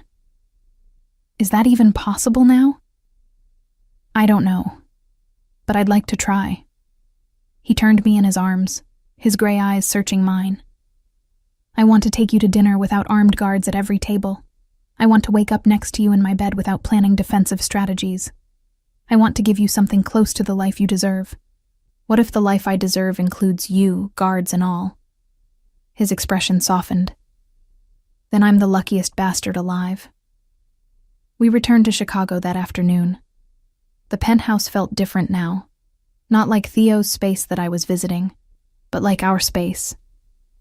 He'd cleared drawers for my clothes, made room in the bathroom for my things, adjusted the pantry to include foods I liked. I called your mother's hospital, he said casually that evening while we prepared dinner together, spoke with her care team about treatment options. I nearly dropped the knife I was holding. You what? I hope that's okay. I know you're private about family matters, but I wanted to understand her condition, see if there were better options available. He kept his eyes on the vegetables he was chopping. They mentioned an experimental treatment that's showing promising results, but it's not covered by insurance. I've arranged for her to be enrolled in the trial, all expenses covered. Emotion clogged my throat. Theo, that's too much. It's nothing. Less than nothing. He finally looked at me. Your mother is sick, and you've been carrying that burden alone for years. You're mine now, Tessa. That means your burdens are mine too. I went to him, wrapping my arms around him from behind, pressing my face against his back. Thank you, I whispered, for seeing me, for caring about the things that matter to me. Always, he promised. That night, as we lay tangled together in his bed, he traced patterns on my bare skin. I have something to ask you. The seriousness in his tone made me nervous. What? There's an event next month. A charity gala that brings together all the major families, both legitimate business people and those of us who operate in the shadows.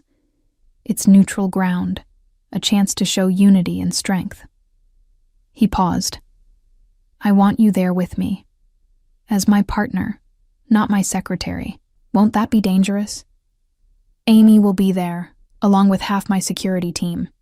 The event itself is sacred ground.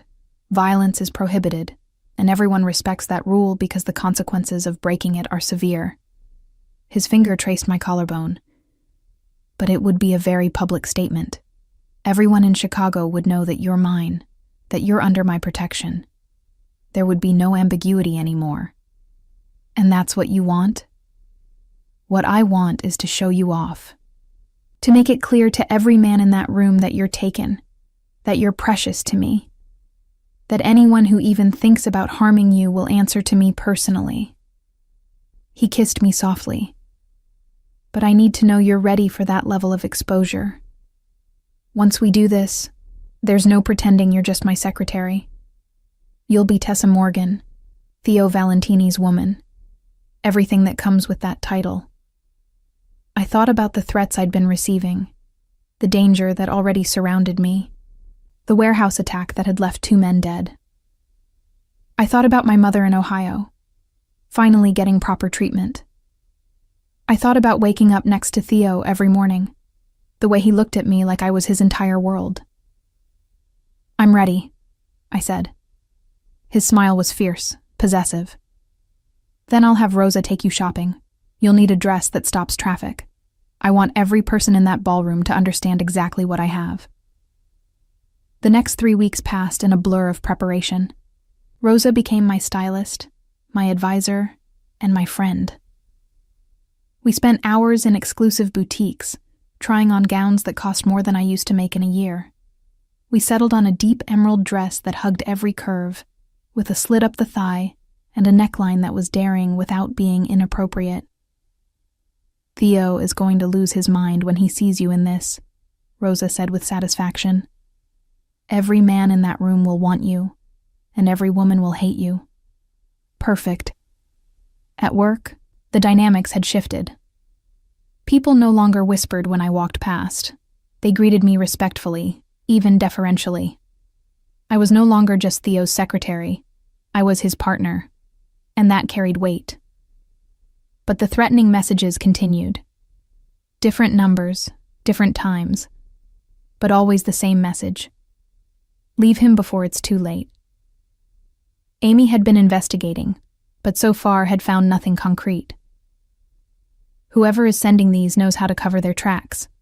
They're using multiple VPNs, burner phones, sophisticated routing. This isn't amateur hour. Could it be the Bratva?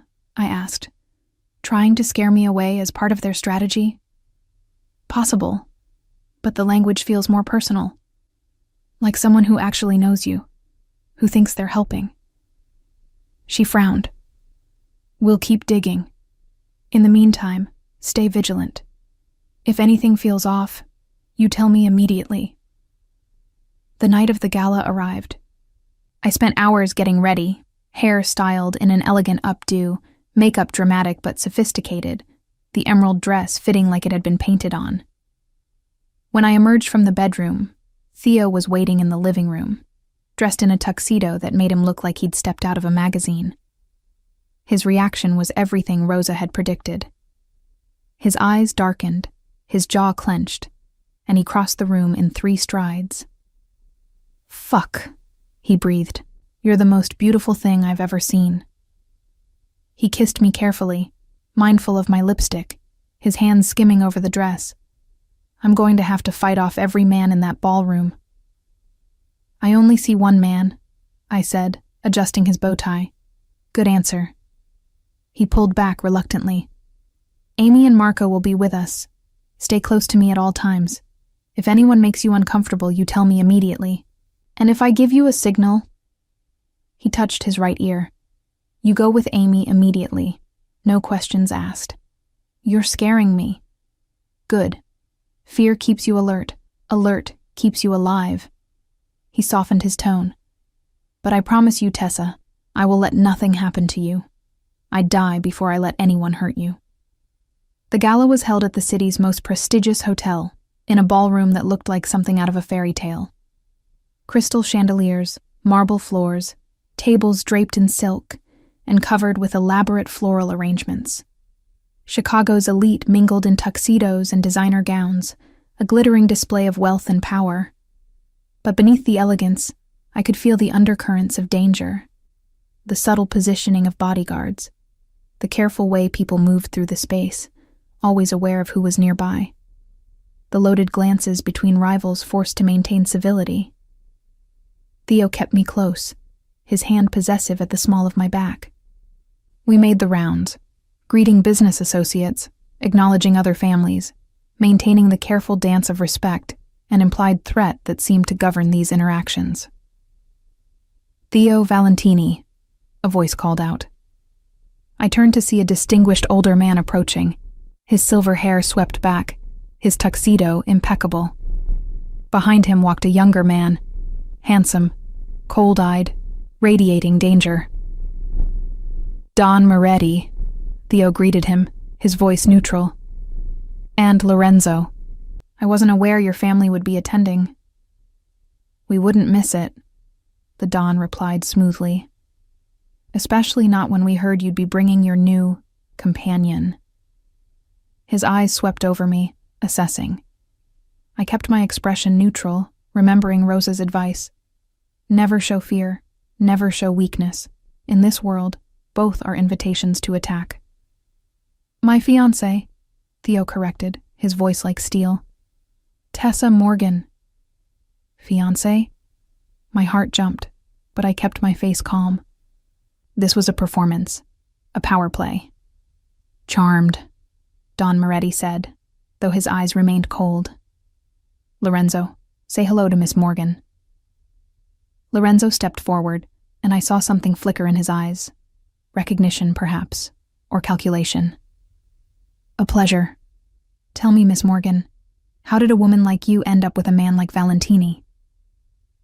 "I could ask you the same question about your family," I replied, keeping my voice light but with an edge. "How does anyone end up where they are? Choice, circumstance, or fate?" Something like amusement crossed Lorenzo's face. "She has spirit. Be careful, Valentini. Spirit can be dangerous." "Or intoxicating," Theo replied, pulling me closer. "If you'll excuse us, gentlemen, my fiancé promised me a dance." He led me to the dance floor, his hand firm on my waist. As we moved to the music, he leaned close, his lips brushing my ear. "Fiancé?" I whispered. I wasn't planning to propose like this, but when that bastard looked at you like you were up for auction, the words just came out. He pulled back to look at me. "We can make it real later, with a proper proposal. Or we can keep it as a useful fiction. Your choice." "What if I want it to be real?" His eyes blazed. "Then say yes. Yes." He kissed me right there on the dance floor, in front of Chicago's elite, claiming me publicly and irrevocably. When we broke apart, I saw Rosa across the room, beaming. Saw Marco nod approvingly. Saw other faces, some pleased, some calculating, some dark with envy or malice. The rest of the evening passed in a blur of congratulations and veiled threats, of champagne toasts and loaded conversations. Theo never left my side, his presence a constant shield. But as we were leaving, as we moved through the hotel lobby toward the car, I caught a glimpse of a familiar face in the crowd. My heart stopped.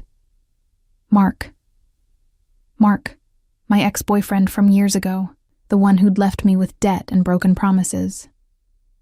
He was here, in Chicago, at this event, and he was staring directly at me with an expression I couldn't quite read. I must have made a sound because Theo immediately tensed. "What is it?" "Nothing. I thought I saw someone I knew." His eyes scanned the lobby, missing Mark, who'd already disappeared into the crowd. "Who?" "No one important. Someone from my past." We made it to the car without incident, but my mind was racing. What was Mark doing here? Was he connected to these families somehow? And more importantly, was he the one sending those threatening messages? That night, lying in Theo's arms, I couldn't shake the feeling that something was coming, that the careful peace we'd built was about to shatter. "What are you thinking?" Theo murmured, his fingers tracing lazy patterns on my bare shoulder. "That I love you, that I'm scared, that I don't know how this story ends." "It ends with us together," he said with absolute certainty. "Everything else is just details." I wanted to believe him. God, I wanted to believe him. My phone buzzed on the nightstand. Another message from an unknown number. "I warned you. Now it's too late. What's coming next is on you." Before I could react, the penthouse alarm began to blare. Theo was out of bed instantly, pulling on pants, grabbing the gun he kept in the nightstand. "Stay here," he commanded. "Lock the door behind me. Don't open it for anyone except me or Amy." "Theo." He kissed me hard. "I love you. Remember that, whatever happens next." Then he was gone, and I was alone with the shrieking alarm and the certainty that our borrowed time had just run out. Through the locked door, I heard shouting, gunshots, the sound of breaking glass. I grabbed my phone, fingers shaking as I dialed Amy. "Stay put," she answered immediately. "We're handling it." "What's happening?" "Bratva hit team. They got past the first layer of security. But Theo's got this. Just stay." The line went dead. I stood frozen in the bedroom, wearing nothing but Theo's shirt, clutching my phone like a lifeline. Every instinct screamed at me to run, to hide, to do something. But I'd promised to trust him, to let him protect me. Minutes passed like hours. The sounds of violence continued, then gradually faded.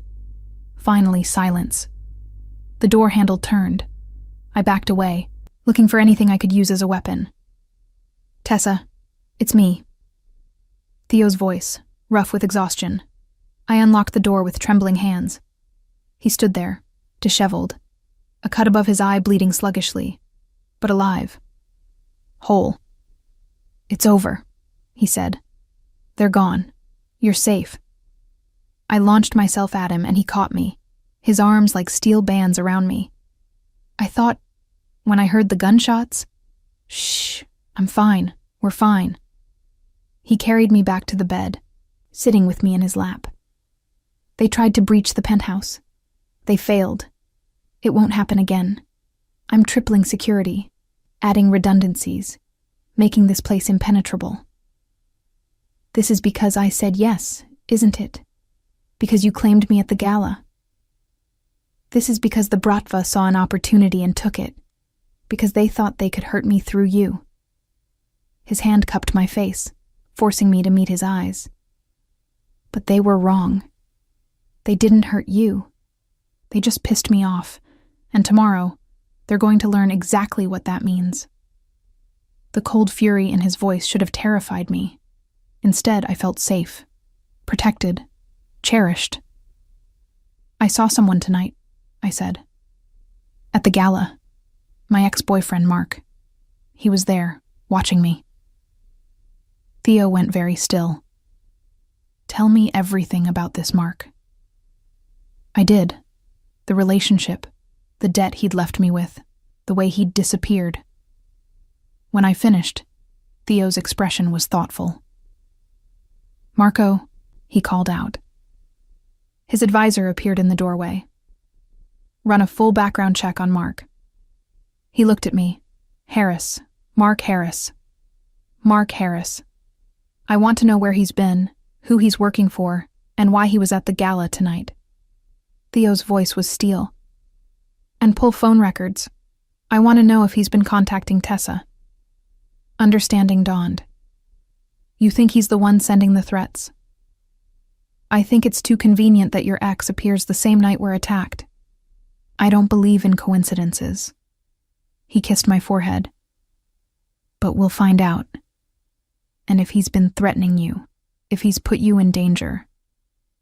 He didn't finish the sentence. He didn't need to. We spent the rest of the night awake, Theo coordinating with his security team, while I tried to process everything that had happened. By dawn, the penthouse had been secured, the Bratva hit team's bodies removed, and Marco had preliminary information on Mark Harris. He's been working as a financial consultant, Marco reported.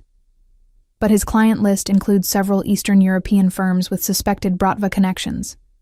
Could be coincidence, could be something more. Bring him in, Theo ordered. I want to have a conversation with Mr. Harris. Theo, you can't just kidnap him. I'm not going to kidnap him. I'm going to invite him to a meeting. If he's smart, he'll accept. His eyes were cold. And if he's not smart, then we'll do things the hard way. 2 days later, I found myself back in Theo's office, watching through the one-way glass as Mark was escorted into the conference room. He looked nervous, his eyes darting around, taking in the understated luxury and the subtle threat of Theo's domain. Theo entered the room, and I watched Mark's face pale. Mr. Harris, thank you for accepting my invitation. Did I have a choice? Mark's voice was shaky. Everyone has choices. You've made several interesting ones recently. Working for Bratva-connected firms. Attending a gala you couldn't possibly afford. Following my fiancé. Theo's voice was pleasant, conversational, which somehow made it more terrifying.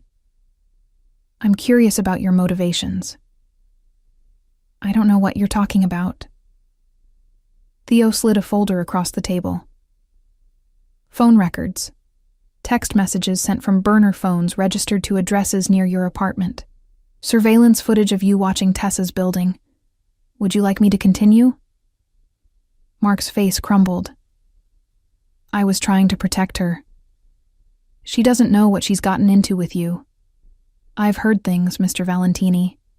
Terrible things. So you thought threatening her, scaring her, would help? I thought if she was scared enough, she'd leave you before you destroyed her, before you got her killed. Mark's eyes were wild. I loved her once.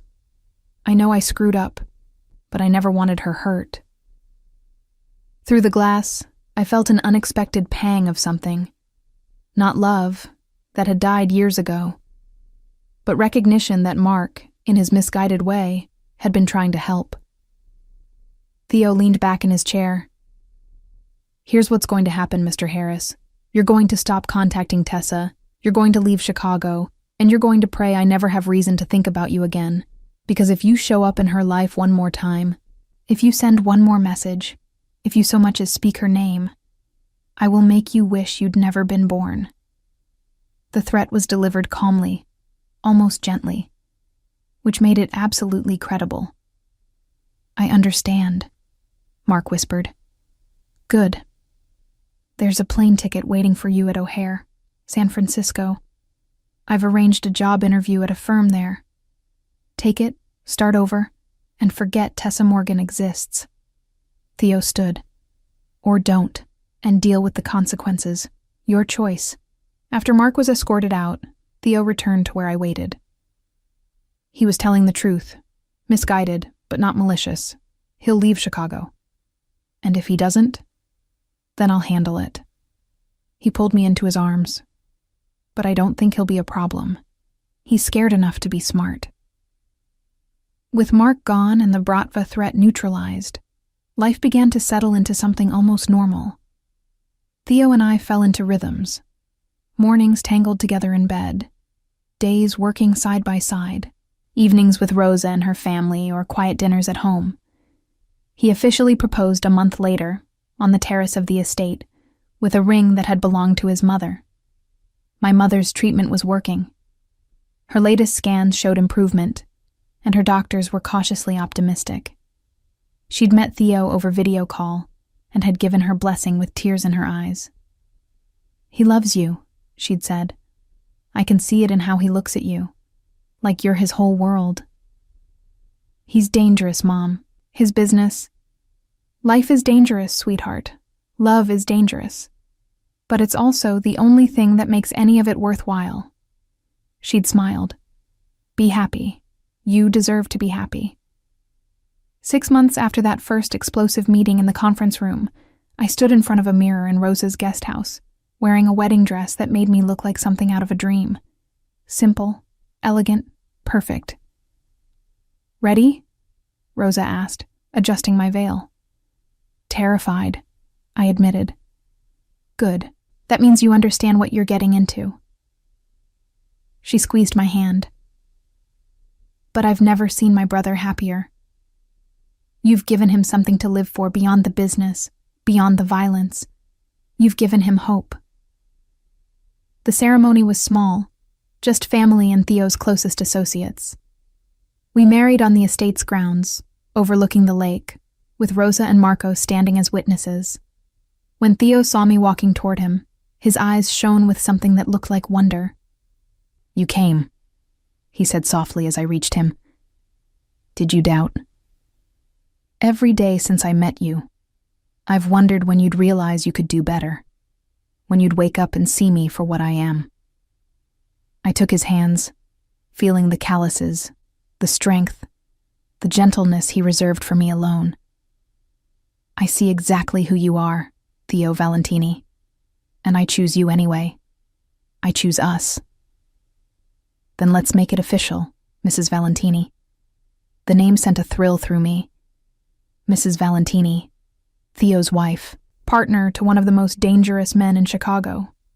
After we were pronounced husband and wife, after we'd kissed to applause and toasts, Theo pulled me aside. "I have something for you." He handed me an envelope. "Open it later, when we're alone." That night, in the privacy of our bedroom at the estate, I opened the envelope. Inside was a deed to a building in downtown Chicago, and a note in Theo's elegant handwriting. "This is yours. Do with it what you want. Start a business, create a foundation, let it sit empty. But it's yours, completely, in your name alone. Because while you may be mine, I never want you to forget that you're also your own person, that you have power and agency beyond what I give you. I love you, not because you complete me, but because you challenge me to be better than the monster I was becoming. Forever yours, T." I found him on the terrace, looking out at the lake. He turned when he heard me approach, and I saw vulnerability in his expression. "It's too much," I said. "It's not enough. It will never be enough." He pulled me against him. "But it's a start. A reminder that you always have choices, even when it feels like you don't." We stood there together, husband and wife, two people from different worlds who'd somehow found each other. The future was uncertain. His business would always carry danger, and there would always be enemies waiting for opportunities. But we were facing it together, bound by love and choice, and the promise to protect each other through whatever came next. "No regrets?" Theo asked.